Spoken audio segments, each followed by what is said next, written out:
Alright, good evening everyone. DSP here and welcome to my post-game show. This is going to be the post-game Bethesda show. I just finished watching the Bethesda podcast, or excuse me, press conference, live with my viewers here in my stream chat, and then I switched over and now I'm going to live stream not only my recap, but my reactions as well. Alright, so welcome. As you can see, I'm sporting the full fluffy Todd Howard hairdo in honor of tonight, plus I'm wearing my Nuka-Cola shirt.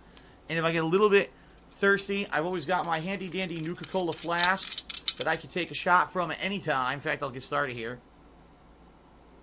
I gotta get those Bethesda juices flowing whenever you start your coverage of a Bethesda podcast, right? Or a Bethesda press conference. I don't know why I keep calling it a podcast. First of all, a couple shout-outs here. Shout out to Captain of Salt, who did a 25-bit cheer, and Emperor Swaggins did a 50-bit cheer. And he says, please don't tell me you're going to play Fallout 76 single player. Alright. Let's not even jump the gun with that yet, because we're going to talk about that in this press conference. And also, Chairman Caleb cheered. He said, I actually think your hair looks nice like that. Well, thank you, Chairman Caleb. Let's get started. Let's get talking, because we got a lot to cover. All right. First of all, the press conference opened up with a montage of personal information about the employees for a while, and then eventually, I believe they did port it. But, you know, Rage 1 being a PC exclusive at launch made it kind of a game that was kind of a little isolated, because the mainstream gamers wanted to play it and they couldn't right away. So I'm curious to see if this will be cross-platform at launch. I would think it would be, but they didn't really say that. Spring 2019, hopefully we get more info on that. DSP's Real Talk Counter cheered. Says you should grow out your hair like Andrew WK and headbang. Kate cheers. Says the press conference was weird. And Austin Mink did a 1,000-bit cheer. Says, I know Andrew WK. Come on, Phil. I'm 24 years old. Well, thank you for the cheer, and I guess I'm mistaken. And Weapon J did a 50-bit cheer. Thank you, Weapon J. So moving on. Elder Scrolls Legends, the mobile card game, which we all were waiting for information from. Bethesda does this every year. They try to plug all versions of all of their games. So Elder Scrolls Legends apparently is a mobile card game that came out last year. I had no idea it was even out. I remember last year, didn't they say there was a beta or something? I don't even know. So they're basically saying the game's been out for a year. They're going to relaunch an update with new visuals, and this game will all be available on all modern consoles by the end of 2018. Woo-hoo. Woohoo. Okay, onwards to more real news. Shout out to David Big D for a 50-bit cheer. Appreciate that. Next, Elder Scrolls Online, another one that we all were lining up for news from at this press conference, right, guys? Oh, I gotta take a sip. I gotta take a sip so I can get through this press conference. Oh, pure petrol in here. Elder Scrolls Online is coming out with a new expansion called Somerset, where you go to Somerset, wherever the fuck that is. Also coming out, there's going to be both Wolf Hunter and Murkmire DLCs where you explore the land of werewolves and the land of some fucking swamp or something. I don't know. I don't play Elder Scrolls Online, so I don't know what the hell they're talking about, and honestly, I don't care. They've been talking about Elder Scrolls Online for the past 4 to 5 freaking years at E3, and I'm just like, can you please not talk about this game? They seriously still think that people are crazy for this game, when in reality, it's probably the same group of players every fucking year. So, I don't know. For me, I just don't give a shit. Thank you, Judge Drew, for a cheer. I am doing well, Judge Drew. Okay, continuing on. I'm trying to go fast here, because there's so much to talk about. Like I said, 5-page of notes. I've already talked for, 8 minutes? And I'm only through 1 page. So I'm trying to get through here in a reasonable amount of time. Up next, a new Doom game. And it's pretty cool. They opened up a trailer where it looks like there's just monsters everywhere, but then you realize those monsters and tentacles and things are crawling around buildings. Okay, you're like, wait a minute. Buildings, that means Earth. This is hell on Earth, right? Doom 2. For those who don't know, Doom 2, back in the day, the sequel to the original Doom game was Hell on Earth, where hell came off of Mars and portals opened on Earth and they took over the planet. So I guess that's what the plot of this one's going to be. This one's not called Doom 2. It's called Doom Eternal. They said there will be 2 times the amount of demons in the game. Yes, there will be hell on Earth. And that's it. They didn't give any information about when it's being released, and everyone said, well, fudge nuts. We really would have liked to know, but that was it. However, they did say that they will be debuting information about this game at QuakeCon, which is their annual convention that they do in August. So in August, we should have more information on Doom Eternal. Very nice. Then they started talking about Quake Champions, which is hilarious because I had no idea in other games before Call of Duty. I think Gary's Mon had it. So it's pretty much completely unoriginal, but they're putting it into Prey at a future point. One thing that's interesting, they didn't mention if this Moon Crash or Typhon Hunter DLCs would be paid DLCs or if they're free. If they're free, that's cool, but if they're paid, I mean, the game's been out for a year. Most people have beaten the game and long forgot about it. I can't imagine that anyone's going to go pay for these DLCs at this point, so I don't know. It was nice to see new content for Prey, but it would have been nice if they said, oh, we're working on Prey 2, rather than here's some more content a year later that probably no one's going to be caring about. There you go.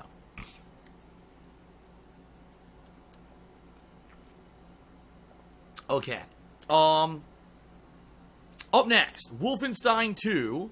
First of all, they announced it's going to be on the Switch. Wolfenstein 2, the new Colossus, will be on the Nintendo Switch on June 29th. So the end of this month coming up. Okay, so Switch owners, good news for you, especially if you've been playing the Bethesda games on your Switches and you wanted a new one. This one's really good, and it comes out later this month. Then they announced a new Wolfenstein game. It's going to be called Wolfenstein Youngblood. Why is it called that? Because it's going to star the twin daughters of B.J. Blazkowicz in the 1980s, so they're grown up, and they're living on with the whole fight, meaning, I guess, B.J. never beat the Nazis, and they're still fighting the good fight against the Nazis, and so these girls are going to be striking out against them in the 1980s. However, the game, for the very first time ever, is going to feature cooperative play, where you can play with a partner who controls the other sister. So that's pretty cool. Cooperative play in a Wolfenstein environment, and that's coming out sometime in 2019, but we have no idea when. Which is kind of the theme here. A lot of these games that they announced didn't necessarily, so the weather will change actively, and also that there will be 6 distinct regions in this map that you can visit and do missions in. There's tons of new monsters. They actually showed off, I'd probably say, about 8 of them. They all look pretty weird, from ones that kind of look like almost like vampirish bald albino mutations to mutated bugs and stuff like that. There's also a giant bat creature that's bigger, that looks like it's bigger than the something claw. What's it called? Why the fuck can't I remember the name of it? The big claw monsters from Fallout. Oh my god, something claw. I can't remember the name of it. But anyway, even bigger than that. They seem like giant boss monster bat things. Okay, Deathclaw, and I just remembered. Deathclaws. They're even bigger than those. Okay, so pretty interesting that they're adding a bunch of new enemies to the game. However, ladies and gentlemen, the biggest announcement about this game at E3 and the biggest announcement at this press conference, in my opinion, is the following.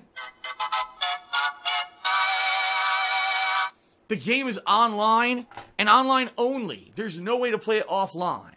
Fuck. So if you don't have an internet connection, right, you may be in trouble, okay? But from all explanations, you could play it solo if you want, but it's not going to be as fun as if you play it online co-op with friends. And immediately I started drawing the parallels. This is Destiny. It's fucking Destiny.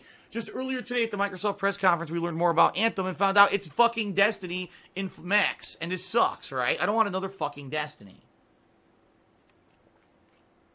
So, is it Destiny? Well, let's go ahead and let's talk a little bit, because he explained a lot about it. He says, you can play the game solo, but he likes to call it softcore survival.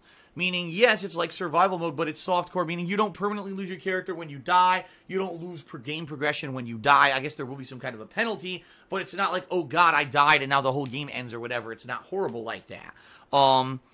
He says when you play the game, you will join a server, but you'll never see the server. Like, it's not like a game where you choose a server, you can actively seek out a certain server. It just auto-joins you to its server no matter what when you go to play the game. And don't worry, the game's not going to be full of ridiculous amounts of people on each server. Like, for example, the game will not be 100, 200, 500 people on a single server. They don't want that. They say, it's the wasteland. Why would you be running into 500 people? A lot of people are dead, right? So maybe there'll be 12, 2 dozen people on a single server at a time, and that's it. I guess that's good. It doesn't mean that you'll always be running into people, especially because they said the map is 6 or 4 times bigger than Fallout 4. Yeah, potential to run into someone may be kind of slim. All right. The way he describes it, okay, is that cooperation is key. You know, actually working with other people to take out some of these monsters. Shared connection nonsense. This is going to be dedicated servers. Bethesda's putting a lot of time, effort, and money into this game. They want it to be working for a long time, and therefore they are going to work and put the money into the dedicated servers to make it work. And they also said there will be a beta, although they did not mention when the beta starts or any more massive details about it. I'm not sure. Some people said check out the Bethesda website, but by the time you tried to check it after the press conference, the whole website was fucking crashed and running like shit. So I have no idea. But they will have a beta for it, apparently. Okay. And then they announced the Collector's Edition for the game. So the Collector's Edition will include a full-size glow-in-the-dark map, little plastic figurines that you could put on the map, as well as a full-sized functioning power armor helmet, including having a voice changer and a working headlamp. Great, but for me, like, I'm thinking, number one, that's probably going to be really expensive. I'm thinking $200 or more if you're going to have a helmet in it, right? Number two, they didn't announce. They didn't say the cost. They didn't say, you know, if you could pre-order, nothing. They didn't announce really anything in regards to that. Maybe they were embarrassed. Maybe it cost so much they were embarrassed at how much it cost or something, okay? But anyway, there you go, okay? So, in summary, Fallout 76, the biggest Fallout ever. It's co-op with up to 3 other people, so 4-player co-op. Although you can play it solo, it probably sounds like it's going to be a lot harder solo. There's both PvP and cooperative play, depending on what you'd like to do. There's settlement building. There's missions for the story that you can complete, or you could just openly explore the world yourself. There's going to be tons of new enemies. West Virginia is the location, and there's going to be nukes, and there's basically a ton of new shit, all right? The one thing that I really would have liked to ask Todd, Todd, is this really going to be like an open world MMO where it has no ending? It's just endless quest generation? Or is this a definitive game like other Fallouts where you can actually reach the ending and have a story ending with your pals, and maybe the game's 20 to 30 hours long cooperatively, and that's great? Or is this just an endless game like an MMO? And they didn't really answer that question in this press conference whatsoever. They really didn't give any information on that. So it left me kind of confused by the end of the conference. What exactly kind of game at the end of the day is Fallout 76 going to be, okay? But they did announce the release date. Ladies and gentlemen, Fallout 76 is out right now. No, I'm kidding. No. Fallout 76, mark your calendars, November 14th, 2018. So they actually did it again. Remember they did this with Fallout 4 a few years back, where not only did they announce it, then they said, oh, it's coming out this fall. The same thing. Fallout 76, which they just announced like last week, is coming out in November again. This is the second time they've done this with Fallout, okay? But again, I'm confused. Listen, for me, I'm excited. A new Fallout game, no matter what kind it is, even if this were an MMO or whatever, I would still be excited. But I am nervous. I mean, random server generation is good. It means that people can't actively try to troll you, as long as, I guess, you tell your friend, oh, I'm going to invite you guys friends to my party, but you got to be yourselves on private so no one can see and join our server and fuck us over or whatever, right? Because, you know, people will try to find people and troll people and nuke people for no fucking reason. So it's good that the server joining is random. Because if it was, oh, you just pick a server, you can find out what server someone's on and troll the fuck out of them, I think the game could be a bad idea. But it sounds like they're doing it the right way for it to be fun. And quite frankly, I would love to play co-op with some of my viewers and fans, especially people who I've done co-op with in the past, who may be interested in joining me for some co-op shenanigans come this November. It sounds good to me. At the same time, again, I don't really understand the game mechanics of the game. There's no VATS, obviously, if it's co-op. And again, is it just an endless... Is it Destiny, where there's a predetermined story, you finish it, and then there's endless repetitive quests forever?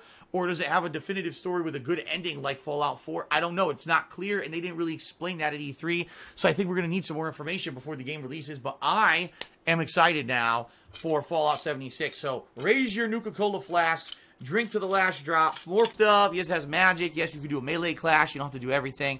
Handcrafted, but also procedurally generated dungeons are possible. You could play the game either in landscape mode, like most mobile games, or portrait mode. So when you're at work in a meeting, you can still play the game and people will think that you're reading a text message or an important email instead of playing a video game. He actually said that in the press conference, not me. He said that, Todd Howard.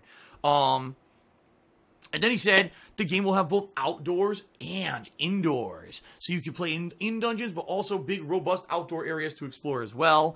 At launch, the game will have 3 modes: Abyss, Arena, and Town. I guess Abyss is like a challenge mode.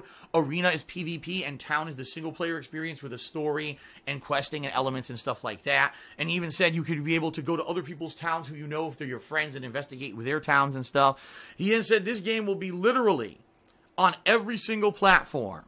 All right, in VR. So it's going to be on consoles, it's going to be on mobile, it's going to be on every form of VR, from your cell phone VR to the fucking Oculus Rift that cost you $5,000 to play on your high-end PC. You can play this in every kind of VR, and all platforms will cross over. You could be at work, pretending to work, and instead playing Elder Scrolls Blades on your phone. You could be playing against someone on the other side of the planet, completely nude at home, from completely naked, covered in dripping Crisco fat, in their home, wearing an Oculus Rift, playing in VR. And you would never know the difference, because you're both playing this game in cross-platform. And that really disturbs me. Now, I don't know if I want to play Elder Scrolls Blades, because I don't want to think about playing against giant, like, yes, and then, oh, fade to black, we're out of here, the conference is over. Like, now I gotta wait another fucking year, dude, in order to get any kind of information about this. It's just so frustrating, right? So it is what it is. I would not say the conference sucked. I would say that Bethesda has definitely done better, but Bethesda has actually done far worse. I mean, obviously the most cringeworthy thing was Andrew WK coming out and performing, oh, blah, blah, blah, blah, blah, and the nerds are like, hey, where are we? Oh, gotta get to a safe space. Oh, you know, you see stuff like that's hilarious. They're so off base sometimes at E3 with the shit that they do. At the same time, you know, Bethesda, you know, delivered with a lot of information about new games coming out that we needed to know. And Fallout, you know, is the big one this year, coming out this year, so that's a great thing. And I'm looking forward to it. So I would say, looking at everything in perspective, I would actually say that Bethesda probably gets about a B. They would have been A+ if they had Elder Scrolls 6 information.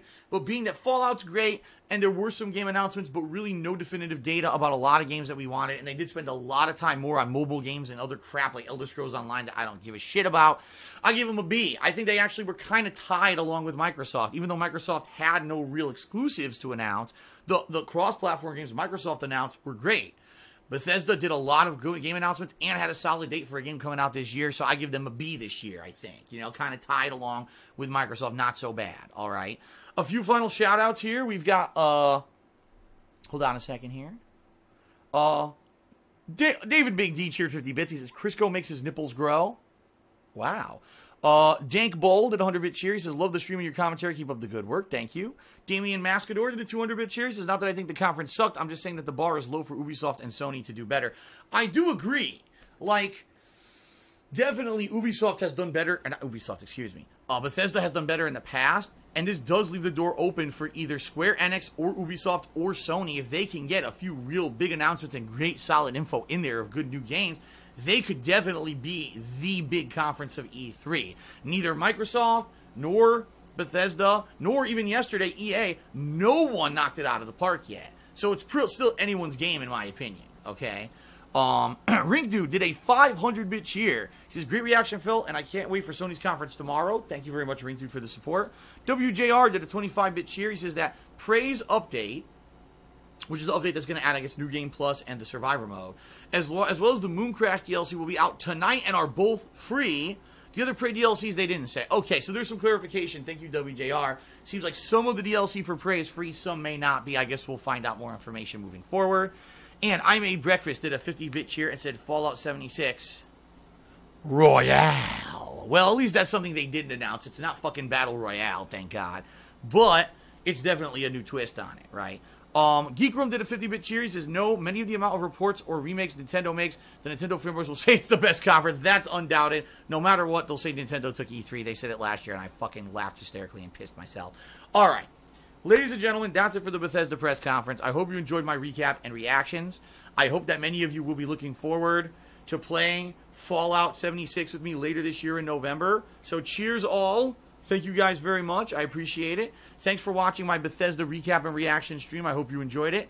Have a good evening, and I will see you for the further press conferences. 3 more big ones coming on Monday that I'll also be talking about here live on stream and also on demand on my YouTube channel, DSP Gaming. So, for Bethesda, signing off, ladies and gentlemen, I'm Darkside Phil.